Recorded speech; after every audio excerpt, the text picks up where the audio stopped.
Greetings, everyone, and welcome to the 61st edition of Cinema Effect. I'm Zach, and I'm joined by Disney's number one hater, Jaden. Sup? Sup, and John Cena, a.k.a. Fitzy, a.k.a. Liam. Hello. Ladies and gentlemen, this is Cinema Effect, the podcast where we review and talk about a different movie every single Monday. It is available on YouTube, Spotify, and all the podcast apps, so please subscribe to those things. Now, we have a poll announcement to get out of the way right now. We'll be doing an Instagram poll in the coming 24 hours of you hearing this episode. So, and we'll, of course, review the winner in a fortnight's time. Head to the Instagram story. Vote for the movie you want to see. Jaden, I'm going one-on-one with you. I can't wait for the streak to continue, but what's my competition this time? What's going on? I'm pretty sure it's a movie you've both seen, but I haven't seen, despite how much a David Fincher sweat I am. It's Gone Girl. Wow, you haven't seen Gone Girl? No. Oh, cool. Okay. That's a good choice, actually. I thought so. I am picking, I'm sure you guys are going to love this, from our favourite director, as Fitzy established, Zack Snyder. Keeping with the theme, I'm selecting 300. I've not seen it. I'm excited to check it out. So yeah, vote. Do you want to see us review Gone Girl or 300 in 2 weeks' time? As always, we'd love you to submit your questions, thoughts, reviews for next week's film in the YouTube comment section down below, or send us a DM on Instagram. But our specific question of the week this week is, what is your favourite movie involving an inanimate object coming to life? Which is a great question.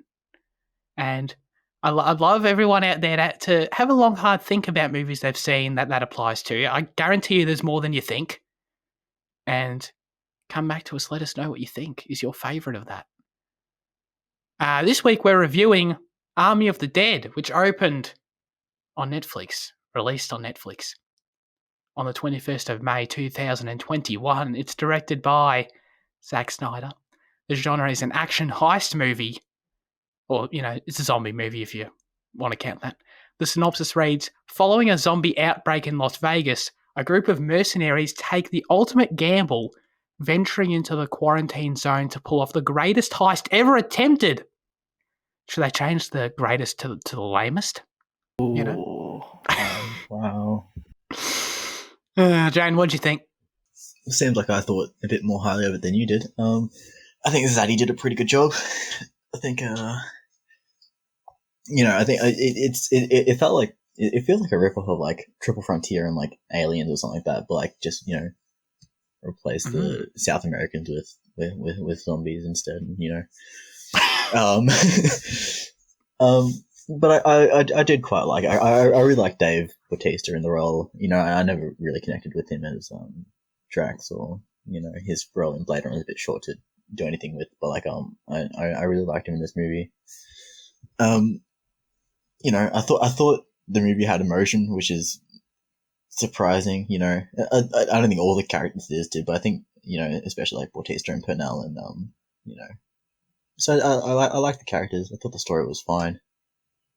Going into it, I thought it was stupid because like, why would you do a heist if it's a zombie apocalypse? But then I was like, no, it's only in Vegas. It's a zombie. What you're saying? So I was like, that makes more sense. But yeah, I don't know. I thought it was fine. I didn't like that, actually. I like that the fact that it's sort of a different play on the apocalypse, that only one city is affected by it, and everywhere else is just like, should we go into the walled-off city where it's crazy and pull off the heist? Yeah, I like that. Fitzy? I don't know, it wasn't engaging enough, I guess. It was, I liked how I liked how many people died and how kind of, they just went for the gore and the deaths are pretty cool. And, I mean, maybe it's a bit long, but it's, Yeah. yeah, I'm sure we'll all agree on that, but, I don't know, it's decent for what it is, yeah. I'm really surprised. I did not expect to be sort of the outlier. I'm trying to decide if I think it's terrible or if it's just bad. To be honest, I really didn't like the movie at all. I had a great, I feel like commemorative moment with this movie where the first time I ever used the Netflix speed up feature to consume the movie. wow. I know. Have you guys used it before? I think that might make it a terrible movie. If you have to resort to that, I think that might. I mean, like, holy shit. That might be the thing that pushes it over the line. Yeah. Have you guys had to use it before? Or not had to, but you know. I always use 2 times for YouTube usually, but only for like factual information, you know. Yeah. Like if it's something aesthetic and it's like a story, you know, I don't want to do that unless it's like a documentary where there's like actual, just like information you want to kind of absorb or something. Yeah, that's good. You do 2 times. Yeah, on YouTube, it's not that difficult really. Oh, okay. Oh, yeah, interesting. I struggle with 2 times. 1.5 is sort of the highest I can get without you know. Okay. I just sort of can't process it after that. Smooth brain. Cheers. Maybe is that why I didn't like the movie? I don't know. Yeah. I don't know. The highest praise I can give the movie is that it's coherent. I totally disagree with Jane about the emotion and the characters. I thought they were awful. I thought Really? this movie had so many characters. Why does this movie have so many characters? No, I don't say all characters. I think especially with Dave and Ala Burnell, but you know. Oh yeah, no, I hated them too. Really? Just yeah, and I don't know, man. I feel bad. I feel bad because I like Dave Bautista a lot, but it's funny. This is like the exact reverse thing from you, Jan. Is that I connect with him in everything but this. This movie has no urgency at all in anything that happens. Why do the president decides to drop the nuke a day early? They have an hour and 20 minutes to get out, and they're all just sort of like, it's sort of an inconvenience, but you know what I mean? And then they proceed to just take so many more moments to just have casual conversations that are terrible. You know, I didn't feel it. Isn't that when the guy's opening the vault and they're just chilling? Yeah. And they're like waiting for him to open the vault? No, there's definitely way more after that. Oh my god. After the vault, yeah, sure, that was bad too, but like, yeah, sure, I can buy that. But then after that, like once they have the money and they're like just making their way out of there, the Batista talks to the Hispanic woman. What's her name? That's because he's waiting for the elevator. But like, this is not a good pace setter in the movie. I'm sorry. Like, you're telling me that you're 50 minutes before a nuke goes off, and you have to get the hell out of the city with the money. This, as a premise, that sounds like intense. That sounds fast filmmaking. And instead, they're just sort of like, they're just standing around forever and just chatting. Oh my god, I did not like the pacing. It really annoyed me. But yeah. But did you like that when the elevator opened, that her head got completely... She got turned into an owl. Her head got rotated 180 degrees. That actually like shocked me. Yeah, I was pretty disgusted by that. Yeah, because like that's one of the moments of emotion where like, oh shit, Dave finally had something good again, and then just wrecked away. I was like, damn. Yeah. I thought it was great. But so you did like the movie? Oh, I thought it was hilarious that moment. But yeah. I don't even know where to start with the characters. Like, what do you guys know the Hispanic woman's name? I feel bad. No. Gita? No, that's the one they got to save. Yeah. Wait, what? Oh, right. Sorry, I thought you were talking about, yeah. No, I don't know her name. The one that Dave sort of likes, I think. I don't know. Yeah. Whip out Letterboxd. It's alright. Okay. But you're going to have to leave it open because, like, all these characters, I feel bad, but I can only identify them by, like, their obvious, like, either stereotype, like, I don't know, what they appear like, which is awful, or what their generic archetype is in the movie. Like, so I've got... Her name's Maria Cruz in the movie. Maria Cruz, right. I'm sure they said that a lot. Tom Cruise. Yeah, wow. Mm-hmm. Maybe this movie's going to get tons of views now just because you said the word cruise. The algorithm picks up on it. You've got the YouTuber who kills zombies on YouTube. He's there. There's the chainsaw guy who I wrote like 8 notes with him and he's just always chainsaw guy. I like him. Do you? Yeah, I like him. I liked his and Data's relationship. Who? Who's the other German person? dude? Oh, I hated that. That was terrible. What? The Swedish locksmith? Wait, was he Swedish or German? Or something German, else? German. Oh, he was German. I wrote it. I called him both in my notes, so I'm probably going to also call him the Swedish locksmith for no reason. But there's like so many references, like, you know, Wagner and like German like words and shit. Like, I don't know how you got Swedish, mate. Oh, I think the speeding the movie up made me miss all those. But yeah, okay, yeah. So there's the M, and then oh my god, it just keeps going. There's the chopper, there's the pilot, and then there's the friggin' the other woman, the blonde-haired lady. Yeah, she was shit. I didn't like her. She was terrible woman. Man, I couldn't stand the daughter. What's Kate? Is that her name? Mm-hmm. Yeah, I like the daughter character. Did you? I want you guys to outweigh me. I'm sorry. You please go. Please tell. You felt the emotion there. I think as the movie progressed, she kind of pissed me off a bit because like because of how much she was trying to save Data. But I think at the start, I think, you know, especially in that scene, like that flashback of like Dave, like, you know, having to stab his wife in the head, and like, you know, I think her like I think their acting in that scene was really great. I was like, damn, I liked that scene. That was like, damn, that hit me, you know. But I think they were two of the most solid actors in the whole movie. And I just really, I really like Ella Purnell. Maybe I'm biased. Yeah. Right. I don't think I didn't recognize her, but no, that's true. No, she was good in that scene. I like that. But yeah, no, for me it was just like this character just exists to be annoying and wants to constantly go and save Gita. Gita wants to go and save her. It's like, but she does nothing else in the movie. I want to go and save Gita. No, you can't come. I'm coming anyway. All right. You know, and then she goes, and it's like, Dave says you have to stay on my side at all times. All right, yeah, as if, Dave, as if, you know. And then she goes and does it. Like, all right, you know. There's just, I don't know. There wasn't a lot for me to grab onto with that relationship. Okay, I get what they're going for. Okay, I get it's meant to be this bond with the mother, and they feel bad, but then it's just really weird, the scene when the humor. Did you guys like the humor in the movie? I'll ask that. Yeah, I didn't mind it. Yeah. Yeah, no, it's good. Yeah. Okay.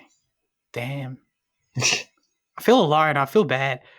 I'll ask this. This is getting to the real heart of it. Did you care when she had to shoot Dave Bautista at the end? Full spoilers. I mean, like, yes and no. Yeah, like, you knew it was gonna happen, but like, really, I thought. Well, I think it was kind of a shock that, you know, the main character ish. I think there was a point where, like, about 20 minutes before that, it kind of, you know, it was a bit too much padding with the dog. You know, they're getting too kind to each other. You know, I think it felt like something bad was going to come. So I think I didn't care because it kind of felt like it was coming, but I did kind of care in the moment. You know. Yeah, it's a well acted scene. To your point earlier, I agree with that. Maybe I've seen too much Walking Dead and too much like post apocalyptic shit. But I'm sorry, I'm so done with this trope of the big emotional moment being the loved one has to kill the main character when they turn into a zombie. I'm so sick of that shit, dude. How many times have we seen this? You know what I mean? I can't. I've seen it so many times. It's like, oh, Walking Dead character turns and then the other person has to shoot them, and it's like they cry and shit. It's like, all right. That's your fault for watching like 8 seasons of The Walking Dead. I get, that's valid. That's valid. That is the universe getting mad at me for watching that much. Dude, yeah, every 12 episodes that happens. I mean, like, I don't know what you. Oh my god, it happens so much. You should have. Oh god, that's. I watched like 3 seasons of that shit, and like I'm aware of that. You know how much. Yeah. I say shit, but I quite enjoyed the 3 seasons. I'd encourage you to watch The Walking Dead if you haven't. Not that I've seen all of it, but you know, if you want to watch season 3. I like the first 3 seasons are good for sure. For sure. Are they in the prison? Do they get to the prison from what you saw? Yeah. I don't. Right. Okay. Yeah. Cool. In fact, you told me to continue on from that point because you said season 4 was pretty decent, but I only watched one episode of season 4. Because you said you liked the Louis Theroux kid. Oh yeah. He was great. Mm. He's only God, that dug deep there. Oh Anyway, yeah, but we're talking about Army yeah. of the Dead. Sorry, not The Walking Dead. I got my dads mixed up. Crazy. All right. Well, what do you guys think about the film visually? You already mentioned that Jane, you like the gore. No, Liam liked the gore. Liam, you like the gore. I do that a lot. I'm sorry. You like the gore. What else do you have? Did you appreciate the makeup, the visual effects? Did you like the slow mo, the signature slow mo here? Was there slow mo? I don't remember much. Oh yeah, there was slow mo. I promise you. It wasn't as intrusive as Justice League's one. So I mean, like, definitely not. No. Yeah, no. I thought the makeup was good. I mean, it was purposefully kind of disgusting. So yeah. Wait, did you guys watch the behind the scenes documentary? No. I watched half of it because it played afterwards. Yeah, because I watched that and I quite appreciate it. I enjoy Netflix's commitment to like making this behind the scenes like DVD-esque content. You know, I really enjoy that and like yeah, I think that breaking down was pretty good. Like they do a good like coverage of like the makeup and like all that shit. Yeah, I saw the part where they how they covered the technology they used to recreate Vegas in CG and stuff. That was sick. Oh, that was really neat. Yeah, I liked that a lot. That was cool. But yeah, did you like the opening credit sequence, Jaden? That is, of course, Zack needs to. He's making a movie. He needs to do one of these things. I didn't. When that, I think like because that opening credits was like 6 minutes long alone. Like I think that opening 10 minutes like of like you know that prologue and the opening credits, I was like I was rolling my eyes. I was like I don't want to watch this. But then it got a lot better after that. I liked it a lot. I love the opening credit sequence. Really? It's zany and has personality where the rest of the movie didn't for me. You know, it's like there are tons of cool shots of he's capturing. They talk about it in the behind the scenes thing and the first part of it. I think they saw how, and it's true that Zack is so good at capturing memorable cinematic moments visually. I think say what we will about him as a storyteller, but and I think that's so true. And the credit sequence is that for me. Like, I think it did a really good job of introducing some of the core characters just visually, them like the contrast between like what they normally do and then them just blasting zombies and shit, and some really cool long take shots and like the army dude like parachuting into the city slowly and then just being obliterated was great. Oh yeah, actually, that was memorable. That reminds me like how they set up like that school photo shoot type thing, like in the middle, in the midst of all the shit like that. You know, you're right. That was actually really nice. That was really cool. Yeah. Love that. So yeah, and it's sort of, it's also, this is clearly them trying to make a genre film, and there's tons of like zombie trope shit in there too, but it all feels thought out and interesting. There was another shot of like one shot of like a zombie actually being like, I don't know how else to describe it other than obliterated. Like, just, it was insane. Like, do you guys remember this? Where like you actually saw like it's friggin' like the whole thing exploded like from the inside like multiple times. It was it was a crazy shot. It looked practical too. It was awesome. I mean, they're zombies. You know what I mean? I'm not asking them to reinvent the wheel here. But he did. They look like zombies. Did they? Well, because that's it's kind of like one area that I didn't really like is like this like. They're not really zombies. They're kind of like these mutant things, with like the alpha zombies and shit, and like the strength and like the intelligence and stuff. I was like, yeah, they like when the main one at the start was evading bullets. I'm like, what the? Yeah, and like if it's at that point, just don't call them zombies. I mean, like just call it like some viral infection that makes them strong or some shit, and like trickles down. I don't know. Yeah, I think they did quite a bit to make it a bit unique. I think. And like the robot zombies that were thrown in there for some reason. I don't know. Oh yeah, what the fuck was up with that? I've no idea. They just killed a robot and it had like a blue light in it. It was like technology. It was so that was weird. Never expanded upon, yeah. No. That was weird. I have no idea what this is. Like every now and then they kill a zombie and like there's like sparking and like wiring in like their head. Yeah. Inside them? Yeah, and then I was reading the trivia and it's like, yeah, they did this, but there's never any acknowledgement or explanation for this. Zack just did it because he thought it was cool. Yeah, it made me think the whole thing was like some conspiracy or something, like some fake thing. Where that sounds cool. Yeah. That sounds interesting. I completely missed that. Didn't notice it once. Damn. Wow. Yeah, well, it only did happen a couple times. Yeah. Okay. All right. Well, that makes me feel a bit better. That would have been neat. Can you imagine that if like the story is like, yeah, it's some inside job or like it's the government or some bullshit, you know? That sounds cool. That sounds cool. Do we want to acknowledge how dumb the opening was? I love how this whole outbreak was caused by that. You were talking about there's no sense of urgency later on, but in that opening scene is where I was really pissed off with the characters that they were just like standing around and it's like, and like even after like the dude gets told you need to go right now, he still just stands there and it's like, oh yeah. In the background. I hate that shit. Yeah. I hate that shit. You the audience obviously can't see my actions, but yeah, I was reenacting the scene to great to great accuracy.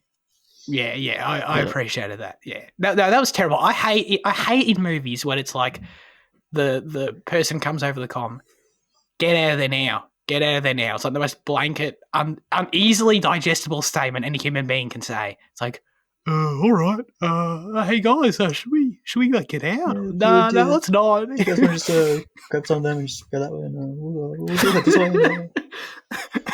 this way. I think the nearest Wendy's is that way. So if we go that way, we can get a smoothie on the way back to the. It's like, oh, Jesus Christ, dude, just go. I hate that shit. But even like the whole outbreak being caused by like people not watching where they're going on the road, like really? Oh yeah, yeah. Is that what we're doing here? Yeah. You know what I mean? It has a good message at least. Right. Dude, what's it? The TAC sponsored this? Yeah. It's like the we stopping you before you hurt someone else or whatever, like the police are, yeah. Yeah. So yeah, this whole plot is the fact that I like the premise of the plot. I didn't really, I mean, it's a heist movie in zombies. I don't know what else it would have been, but we've got, what's his, oh my God, I like this actor, Sanada? Something, I don't know. But he plays this character called Tanaka in the movie. I think he's great, the actor. Yeah, his name's Sanada. Cool, awesome. And it felt, very, very, I mean, I was going to say Inception, but I guess Inception's also just playing off the heist genre as well. Dude, business billionaire dude, also happens to be Japanese. I wasn't thinking that, but that's true. Brings together a team here. And hey, like the idea of it being there's tons of money left in Las Vegas after the apocalypse.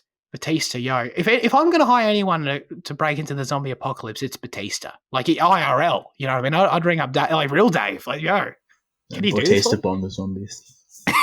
Yeah, absolutely. He spears them all too. So no, I liked that side of it.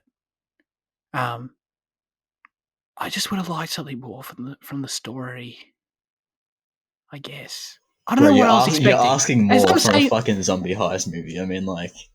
That's fair. As I'm saying this out loud, maybe I don't know what more I was wanting. I'll tell you, actually, you know what? Scratch that. I know what else more I want. Saying something I want something more from the story isn't exactly accurate. Like, in terms of the plot beats, that's fine. Even if you end with the tropey, she has to shoot Batista, that can be fine. I want urgency. I want tension. I want cool action. You know what I mean? I want to be like on the edge of my seat. I want to be like, dude, are they going to make it? But it's sort of like, there's a couple of action set pieces but they're all sort of broken up with just them walking around slowly talking to each other for way too long. Like I felt like every scene took way too long to get to its point. I feel like when they originally get into Vegas, they're standing in a circle just talking for like 15 minutes.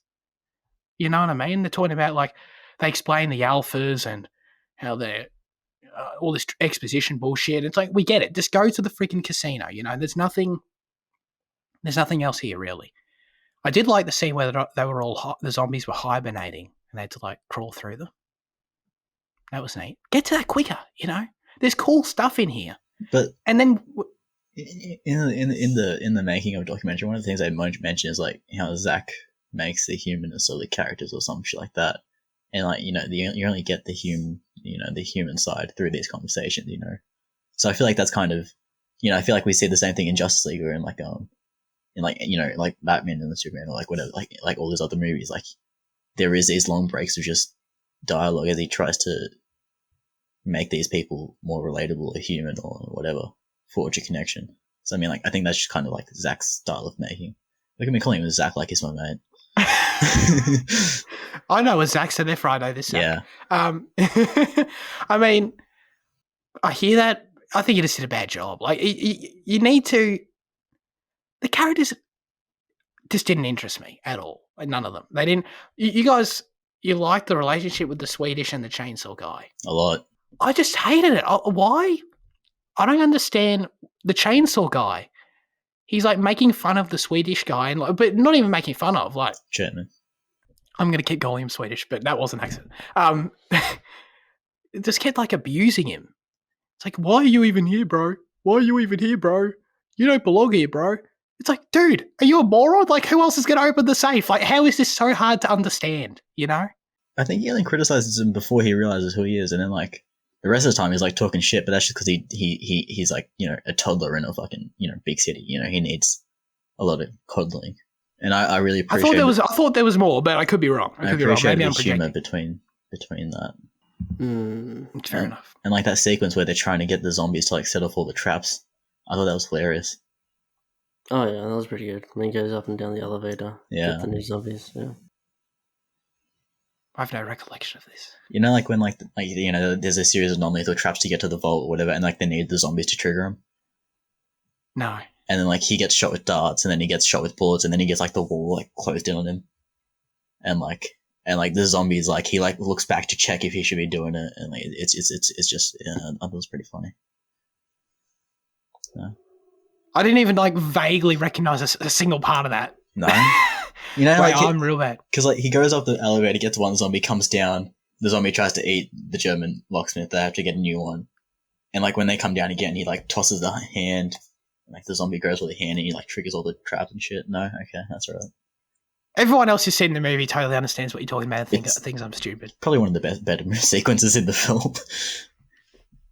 Maybe I'd already given up at that point. Yeah. Oh well. So you liked the when the German guy saved the chainsaw guy? That was slow-mo. There's some slow-mo for I thought that was kind of stupid. I just thought he condemned him to a life stuck in a vault, and I thought, you know, what's the point of that? I didn't realize he could open it so easily from the inside. I was like, okay, that's a bit better then. So then, yeah.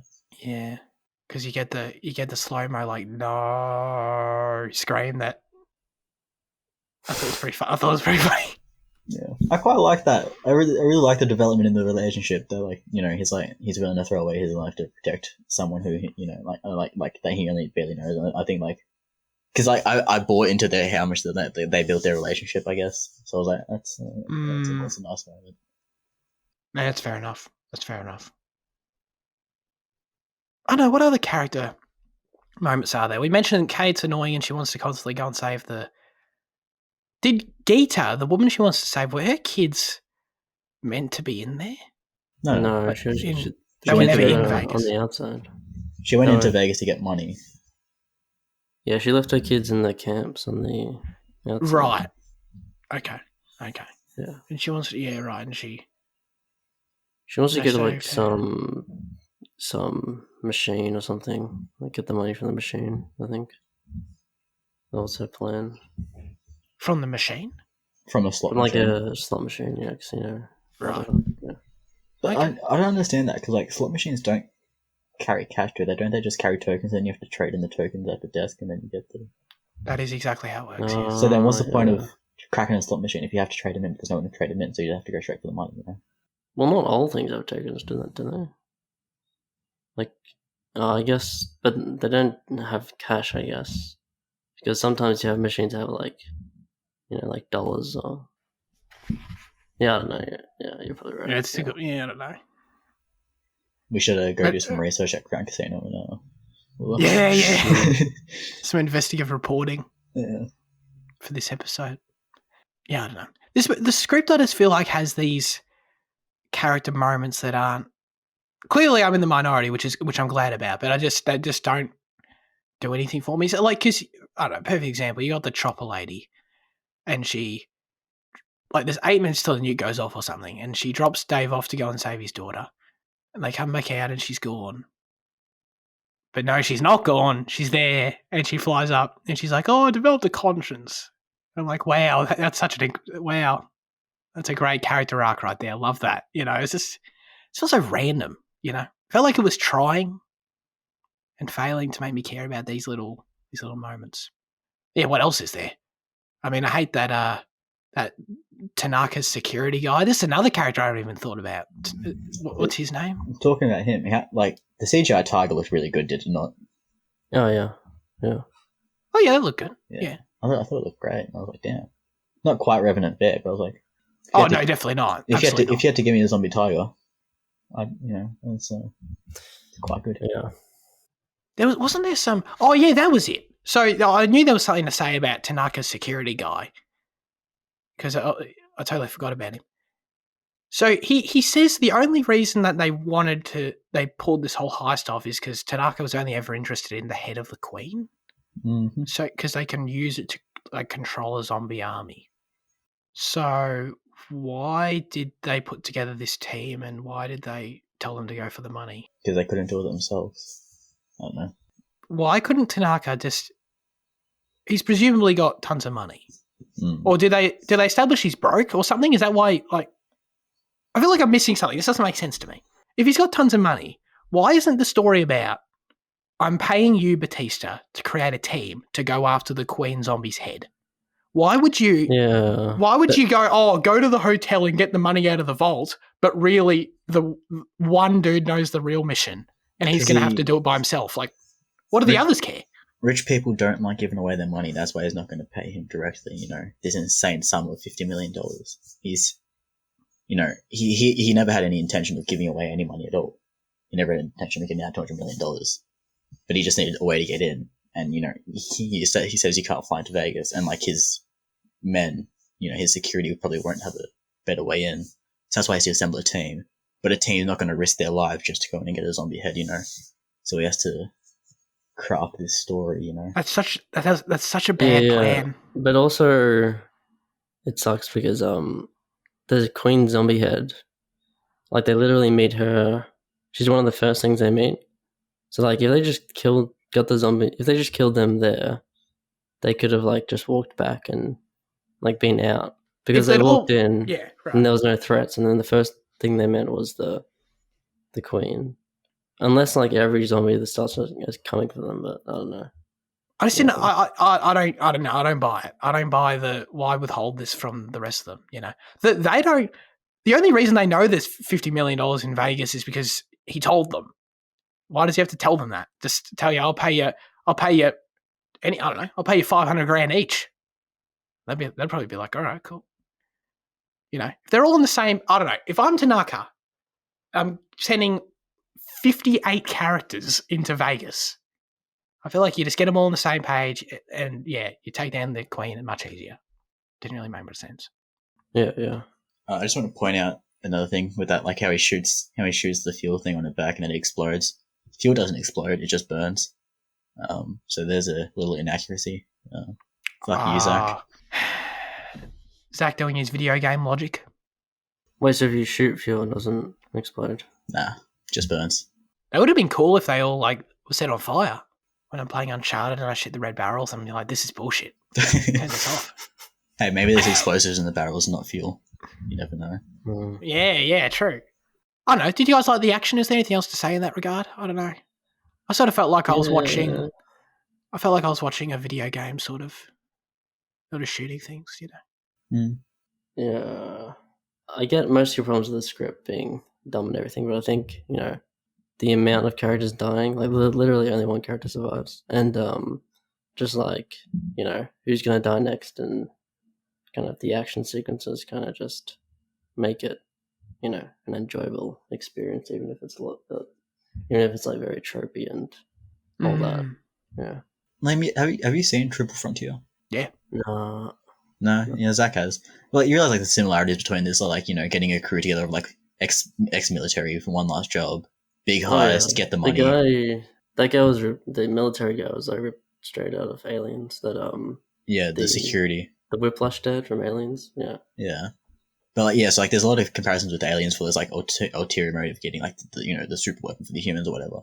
but like also just like with another Netflix film from a few years ago, like there's, slowly get rid of the money, slowly people die off, and so it felt very similar, I think that kind of held me back a bit because I was like, okay, I very well know where this is going next as well. I mean, that's not a fault of the movie as much as it is just, there's just similarities there, and that's my own thing. But yeah, I think sorry, you go. Sorry, I was just gonna say towards the end, like in the scene where Kate has to shoot Dave. I should use one name or the other, not character and actor. Like like when she has to when Kate has to shoot Scott, like it's meant to be like one like like the big emotional like moment of the film, but because like they start playing Zombies by the Cranberries, like I just laughed. Like I just laughed a lot because like they're using zombies in a zombie film, and like fuck, that's yeah, I laughed too much at that scene when it should be sad. But yeah. So what is the ending of this movie that he basically is going to doom humanity, starting in Mexico? Yeah, pretty much. That's pretty sad. So. Oh, he might have killed himself in the bathroom. We don't know. If he had any balls, but I don't trust him to do that, to be honest. No, I think of any of the characters to do that. Actually, I think all of those characters, had they been in that situation, would have done that. Dave would have. I reckon Dave would have. Because he's a G. I reckon Maria would have had she survived. I even reckon Guzman would have done it. I think he knows, that zombies are bad enough that he would have killed himself in that situation. Data would have done it. I think they kind of take this like ragtag group of people, but they establish that they're all like very moral as well. I really like that because you kind of expect them to be like these immoral characters, like the heist type, but they're all decent people. Other than the obnoxious rapist character. Oh yeah, but I mean, like he's not really part of it. He's just he's just there. And the army guy, and the Tanaka guy, security, yeah. The core team, absolutely, yeah, absolutely. I didn't do any trivia. I totally forgot about it. But I've got one for you. Oh, do you? Go ahead. In the lenses that Zack used in the film to kind of create this like soft, feel to contrast the zombie apocalypse, was just shit he found off eBay. Spent a while scrolling on eBay and then found a lens he liked and just bought it, chucked on the camera. It gives you that shallow depth of field, and it really softens up the picture, and there you go. That complements my trivia that he is the cinematographer and B camera operator on this film. Oh, yeah, that surprised me a lot too. Yeah, he shot the film himself for the most part, so good for him. Yeah, that's interesting. That's interesting. I appreciate it. Dude, there's no doubt. Because, I know I forgot the guy's name, God damn it, but I know he's collaborated with, the other cinematographer, the main one in the past that, his other movies are gorgeous, but he clearly has a lot of that talent himself, I know he does a lot of storyboarding and stuff. He really, he's a real visual director and knows what he's going for, what he wants shots to look like. There's another part of the trivia that I read. I can pick from my mind. According to one of the cast or crew, I can't recall, Zack's storyboards were pretty much the shots that they had were pretty much dead on of what Zack storyboarded. So makes sense. If he's shooting the movie, he wants to, yeah, capture what he drew. That's great though. Hey, and to continue this game of ping pong right here of trivia, this is great. In the same vein, this is the first film he's ever shot digitally. His previous films have been shot on either 35 or 65 millimeter. To continue this back and forth, holy shit! The epilogue of Justice League was shot digitally, but that was only because of COVID restraints, not. That's true. That's true. Not choice. So there you go. That's true. Look at you capitalizing off trivia that I just cut. That's great. Should we rename this segment to our trivia tennis? And now I have to pass it to Fitzy, and he has to keep going. You know what I mean? Fitzy, what's your trivia about the visuals? Oh shit! Yikes! I think we covered it all, to be honest. I don't know if this. Yeah, no, you guys got it. Yeah. Oh yeah, cool. Hands down, yeah. Fitzy, final verdicts on Army of the Dead. Like 6 out of 10. I get not being engaged with it. I think if too much dumb stuff kind of just compiles at the same time, I can, understand that. But yeah, it was pretty fun. The deaths and stuff were really cool, and I don't know, comedy was okay. So yeah, and the acting was good as well. As Jane says, 6 out of 10. Yeah. Do you remember when one of the characters said lemon squeezy Japanese or something? Oh yeah, I thought that was funny. Yeah, that was good. Yeah. Okay. You did it. I don't think it was not funny. I was sort of taken aback. I'm like, did I just hear that? Yeah. You know. Jane, yeah. Yeah, no, I agree with like everything Fitzy said. You know, I think it probably deserves. What I'm talking about probably does. I think like there is more bad stuff that can probably drag down the score a bit, but like I think I was entertained enough that it maintains a 6. You know, and I can look past the quality of the film and just give it my own satisfaction. You know, valued off that 6 out of 10. I posed at the start. I'm trying to decide if it's terrible. I don't think this conversation's been great. I don't think I can say it's terrible if I literally like forgot parts of the movie and scenes that you guys liked. So I feel bad doing that. You know what I mean? I'll give it a 3. Screw it. I'll give it a 3. I was going to give it a 4, but I'm like, no. Stick by your handgun. Stick by your AK-47s here, Zach. So I'm going to give it a 3. I still like your film, Zach. It's okay. I was trying to think I was like, is this my favorite film of his? But then I was like, no, Man of Steel or Batman v Superman probably is. But like, I think it's better than Justice League by miles, in my opinion. Sure. Do you think it's better than Watchmen? Oh, in terms of entertainment, yes, but in terms of actual like filmmaking, no. Sure, I can see that. Let's get into the news chat. To the news chat. Jane, you watched the trailer for Reminiscence, I believe. No, I didn't. Wait, who did? Wait, did you, Fitzy? Yeah. Oh god. I'm just gonna say the opposite of whatever my instinct says. God damn, dude, I'm fried. Tell me about it. So you've got Hugh Jackman. What's he doing in the movie? I don't know. Oh, I can't. It feels a bit. I don't know if it is, but it feels a bit time travel-ish or like, I don't know, like kind of. It's very concept-ish. It felt a bit like there was literally a scene where he's like sitting down like in water or something. So like X-Men Origins Wolverine. Oh yeah, that too. Actually, there was a comment that said it looked like that. But it looks alright. It looks a bit predestination-ish, so it looks like it could be a bit of fun. Rebecca Ferguson, and she's like this mysterious thing. So yeah. Is the concept that he can go into his memories or he can go back in time? I don't know. Yeah, I can't tell. Because Reminiscence is memories. Yeah, and like, wasn't it about him trying to find out who killed his wife or something like that? Oh, that sounds cool. Oh, maybe. Yeah, so like, that sounds cool. But that's interesting because like, if he has to go into his memory to find out who killed his wife, it's probably him killing his wife and him shutting it out. You know. Don't spoil the movie, Jack. It's not it. that actually sounds cool. I was drawn to the movie as I mentioned earlier because Lisa Joy is the writer and director, which is awesome. I love that. Good for her.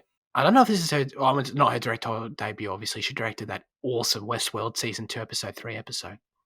The one where what's his face? The God damn it, names. The Irish guy doesn't like. William keeps visiting him over and over again in the AI version. Oh, it's so good. Not Scottish. Such a good episode. Oh, Scottish. Sorry. Oh, yes, right. absolutely. Oh yeah, that's like the best episode, isn't it? Are you talking about the one where he's in the room? Yeah, he's in the room over again. Yeah. She directed that episode. Really So good. Yeah.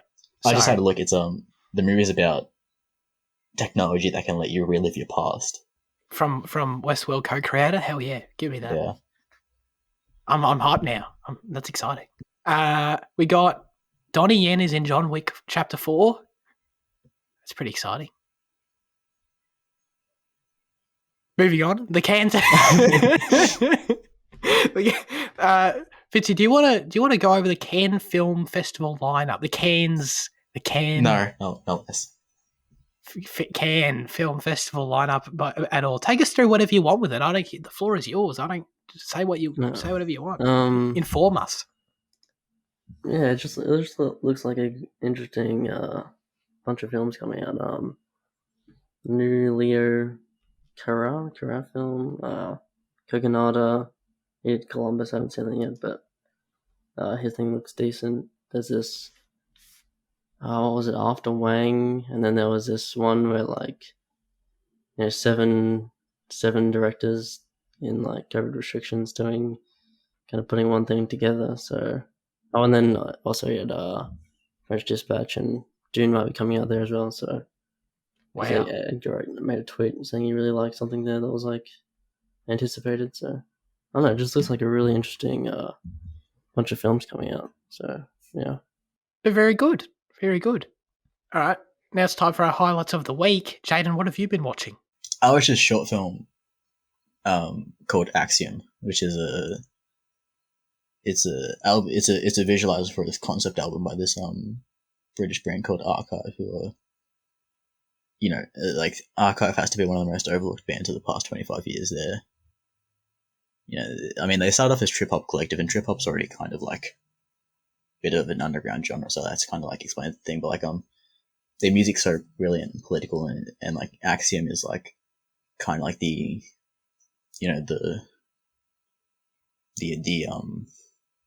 monument of that.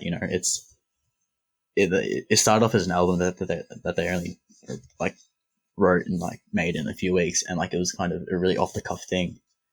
And then when they were producing the album, like the studio, like they were they said we need to make a film out of this, and they got into contact with some guys, and like they ended up with the Spanish group, and they created this visualizer, and like it's insane how much it lines up to the music in the movie. It almost feels like like even like Archive themselves, they said like it feels like the music was written after the movie was made, and like so like what it's about is like it's very Orwellian and like gritty and dark, and it's about like this island in the middle of nowhere, like post World War III, where the people on the island, their lives are dictated by the bell, and it's about this oppressive kind of government, and how these people are trying to rebel against it, and it's just insanely gorgeous. It's haunting, it's daunting, it's really amazing what it does, because like I wasn't aware of this movie before, and like the way it recontextualizes the songs and like the meaning it adds, and like just like what it presents on screen and the ideas it provokes, and like the way it's all interlinked is really phenomenal. And like I remember watching I watched chapter 1 before I realized it was like a whole thing, and it was so confusing and mesmerizing, and like it just draws you in instantly, and like it genuinely is one of the best things I've ever watched. And like I'd implore everyone to watch it, but I know like not everyone would have the same connection to music, so they might not derive the same thing, but it is truly brilliant, and like I wish more people had seen it. The only issue is that like the only way it's readily available is like in 360p on like the Archive YouTube channel, so like that's kind of shit. If you want to see like an improper thing, you have to like buy it with like the record and the CD thing. So I need to get that, but like it is true brilliance in my opinion. Straight 10 out of 10. It's really, really fantastic. That sounds wild. Is it? So it has dialogue. Like it's not just the dialogue is the lyrics. Oh no, sorry, and there is a bit of added monologue by one of the characters as well. Really? Yeah, it's that sounds wild. So like the first track is called Distorted Angels, and like I loved it so much, and like I've listened to it so many times, but then watching the the music video, the visualizer for it, like the way it makes so much more sense, and like it is oppressively violent, that music video, and like it's shocking because it comes out of nowhere, but it is brilliant the way that chapter 2 follows on and explains it, because chapter 1 makes no sense by itself, obviously, and then like the way like the rest it's 6 chapters all up. It's only 40 minutes, but it's fantastic. So you can watch the whole thing on YouTube? Yes, but in 360p. That sounds crazy. What about you, Fitzy? What are you watching? Bo Burnham, the comedian, he did another special. This one was released on Netflix this week. He's pretty much been making it for the last year or so. It's called Inside. It's just like a special that was like, you know, film produced, edited, all done by him, just in this one room basically. And it's like, it's I watched it twice this week. It's funny, and it tells a kind of, it's funny in that, like, he has these like just kind of like music video skit things, but then in between those he kind of tells this personal story about you know, his kind of life as a comedian, how kind of like, because he started off as like, you know, a YouTuber and kind of making these videos, so he's kind of having to be, you know, forced back in this room. He's kind of come back to that and trying to create something out of that like he once did, and it's just really like emotionally impactful. It gets really sad, and but it's also just really like I love Bo Burnham as a comedian. I think his delivery is just like hilarious at times, especially when he just randomly like says something mean sometimes. I don't know, his comedy is really kind of specific in that way.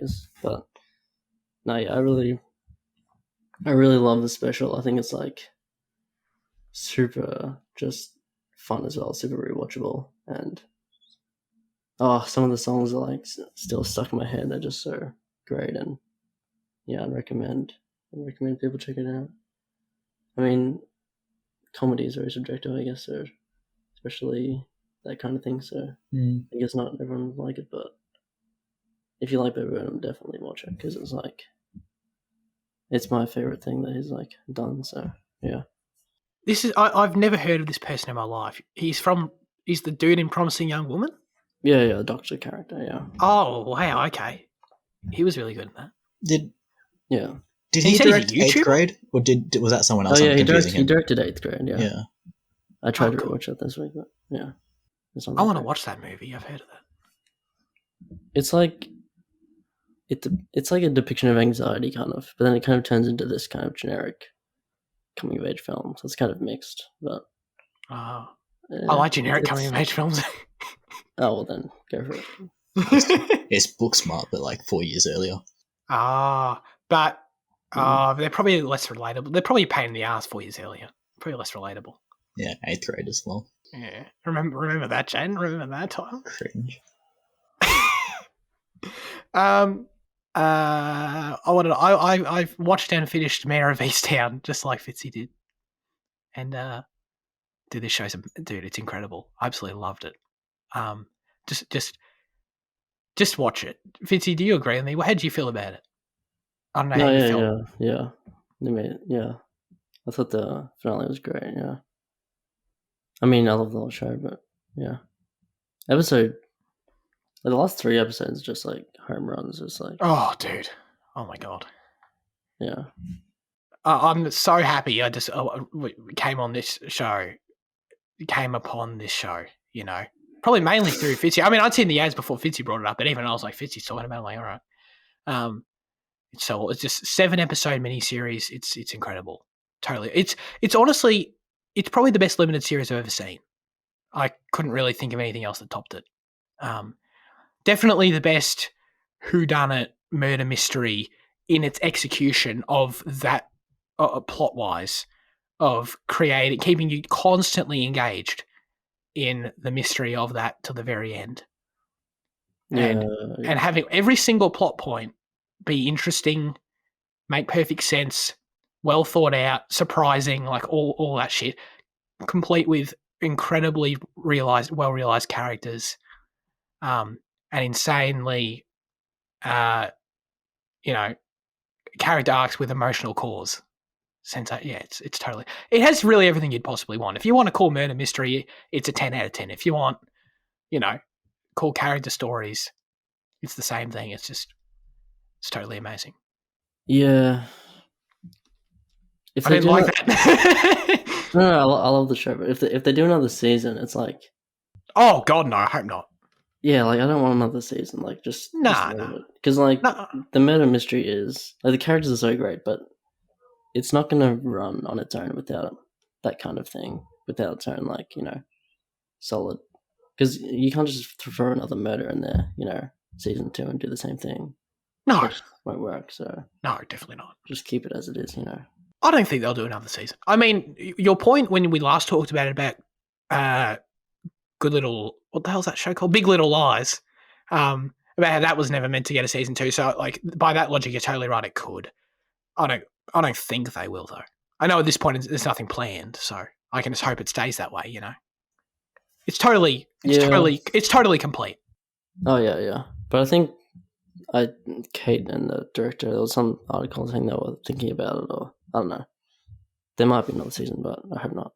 I totally forgot Kate Winslet was British, even I knew that, but I totally forgot. Oh, really? Totally forgot. Wait. And then because she's that convincing, dude. I was like, because I've only ever seen her in Titanic, right? And I thought I was like pretty sure she was British, right? And then I watched the whole show, and I'm like, oh no, she's definitely not British because she was that convincing. Like she was so convincing, and I never knew she was British. That's amazing. Oh right, I thought you were calling me dumb. Right? Oh no, dude, yeah. Dude, that is an accent she's doing. Can you believe that shit? That was she's incredible in the show. Really, it's really the best thing I've seen her in. It might be one of my top 10 performances I've ever seen. Like full stop. How's my guy in it? He's great. He's good. Yeah, he's cool. So yeah, Jane, you got to watch it. You got to watch it. You got to do it. I'll get onto it sometime. Yeah, I'm glad. It's awesome.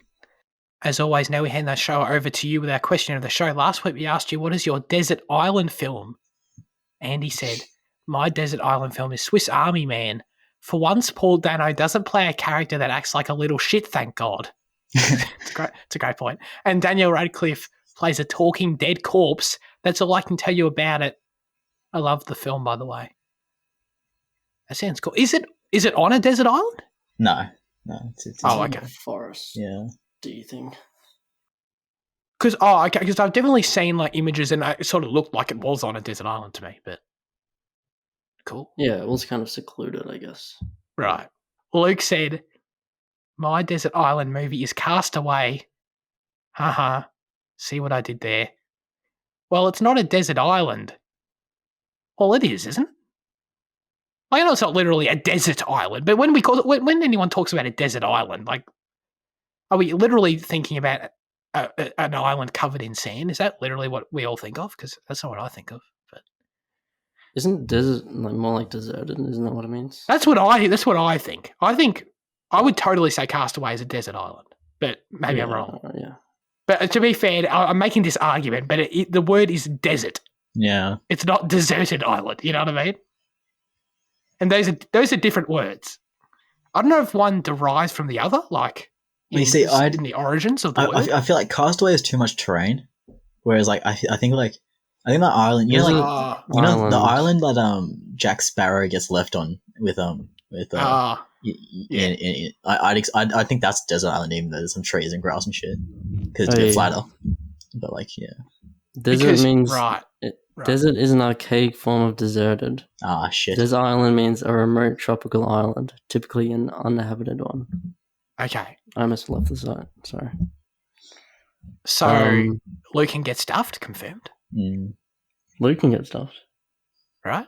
He's wrong. He says it's not a desert island. Oh, did he? Yeah. He says it's not a desert island. Well, it is, so you're wrong. Yeah. Sorry, Luke. But the idea of being stranded and with minimal possessions is still there. It's a funny joke because I had to explain it. It's also funny because we exposed it. So, no, it's fine. Thanks, Luke. That's a good answer though. Like, genuinely. You don't like Castaway, no? Oh, okay. You don't like Wilson? Wilson's fine. I don't like Tom Hanks. What? It's disgraceful. He's America's granddad or whatever they say. What do they say? I just don't like him. He's America's step uncle. All right. What are our answers? This was hard actually, surprisingly, to be honest. Well, I kind of thought it was something that was like rewatchable, and kind of had an energy to it which wouldn't dissipate over time. That's a great definition. So I just thought of Reservoir Dogs straight away because I watched it 3 times in the first week that I saw it. I just think it's like the perfect, 90-minute movie. I think it's like quotable and exciting and just, pretty much perfect structure and action and dialogue and everything. So, I mean, if that was the film, I'd take the Castaway Island. I'd be happy. God, that's a great answer. Am I just going to be boring? Like, is it just A New Hope? Is that my answer? Like, Boo. would I get sick of it? That's sort of how quickly would I get sick of it is the question, How many times have you already seen it? I don't know, 20. Yeah, you see, that's what I was trying to like. I haven't gone sick of it yet, but I also haven't been on a desert island, so I don't know. But it could also be fun, like looking at it from a different angle of like trying to like quote it and shit, trying to like memorize it. Oh yeah, because I'm not there with it. I can't the TV like set that you found on Desert Island. Yeah, exactly. What if it makes you like really sad? Because all these characters are like friends, and you don't have any friends. So your Reservoir Dogs, no one's friends, so they. Yeah. Right. Okay. So I've got to watch a movie where the protagonist is in and alone. Plus, you don't want too much hope. Like A New Hope. So, because then. But you can't. I thought you want to hold on to hope. I thought that's what you want. Like, I don't know. Like, what if you keep hoping, but nothing comes, so you just get sadder, and it's just a cycle. But Castaway, someone came eventually, I think. Mm-hmm. Or did he? Or did he go on a raft? He finally went on a raft eventually. I think he decided to swim out. Didn't someone come there? I thought someone came by, but I think it took him taking the initiative to like create a raft and shit and actually get out there in the ocean. Anyway, Jane, what's your answer? I don't know, because I've seen Hot Fuzz too many times for it to be my. Because I think I've seen 14 odd times, so I think that's already too much to bring it on into a desert island. So I think it's either got to be. It's either Mission Impossible Fallout or Harry Potter and the Half-Blood Prince. Honestly, because those are good answers. Wow! Like they're endlessly entertaining and like they're just. Yeah, because I think beyond all, beyond hope or whatever the fuck you want to talk about, they have to be entertaining, And these 2 movies are just. Oh yeah. Yeah. Dude, talk about if you could take one scene to a desert island, take that Mission Impossible Fallout second act action sequence to the desert island. So good. God, that's oh my god, that song with the remix theme is insane. The one that builds the one we mention every time we talk about Fallout. I know, I have to bring it up every time when they're driving through. When they're driving through Rome, I think. Paris. Shit. God, and all the what? Friction? Is that what you're talking about? The track. Yeah. Isn't it Friction? I don't think so. Can't fight the friction. No, it's got no lyrics to it. It's the score. It's what is it, Jaden? Jaden's looking. Oh, it's called The Exchange. Yeah, because it's the first track on side C, and it contains an interpolation of the plot composed by Lalo Schifrin. Oh, so good. Well, Friction is like the score remixed with another song, which was called Friction, but right. It was repurposed. There is no friction on the album. Well, the album's wrong, Jaden. I'm definitely not talking about that, Fitzy. Come on, but you know what I'm talking about. When it's like all the friggin' police cars and the the armored cars are driving through Paris, and it's like the really long, ominous version of the main thing. Yeah. Oh god, it's crazy good. And the start of it, it's just like it's like building. It's so good. Can we just do a Cinema Effect episode called The Exchange?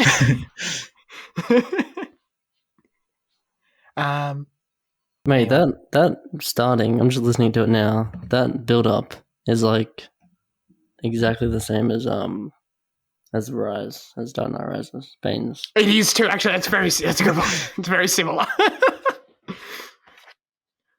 Dun, dun, dun, dun. That's it for this week's episode of Cinema Effect.